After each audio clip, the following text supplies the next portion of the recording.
И да врне, и да вее, и бура да коси, тоа за пазарџиите ништо не е, производите на пазар ги носи.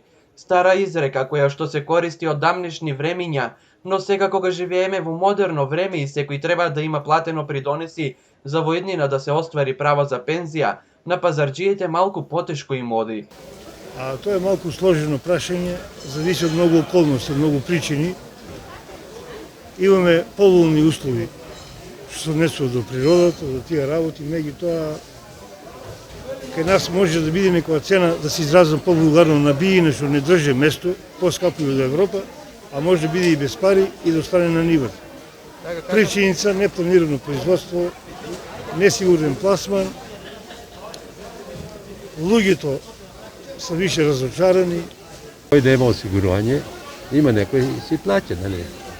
Преко земјоделие, преко фирмата. А иначе, не знам. Тие, својата екзистенција во животот ја овозможуваат токму со одењето на пазар, ама цените на она што го продаваат се ниски и речиси може да се покријат само трошоците за производство, а од каде, како и на кој начин ги плаќаат давачките кон државата? Никако од причина што, пак ќе кажеме еден збор, големите риби јадат малите. Прават си монополски работи, знаеме што е монопол.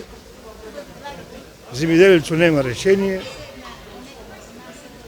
Што му даде тоа? Молим? Колку иде цената од прилика на оризот? Малопродажна. Па беше 70, сега е 60, ама сега луѓето сакат и 2 кила за 100 динари за тие цигари, 2 кила бела рис.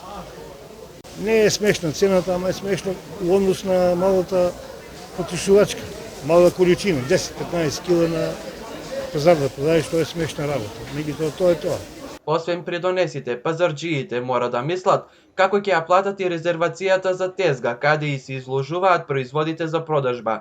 Со еден збор кажано, оваа категорија на луѓе, како и повеќето, животот го тераат од ден за ден.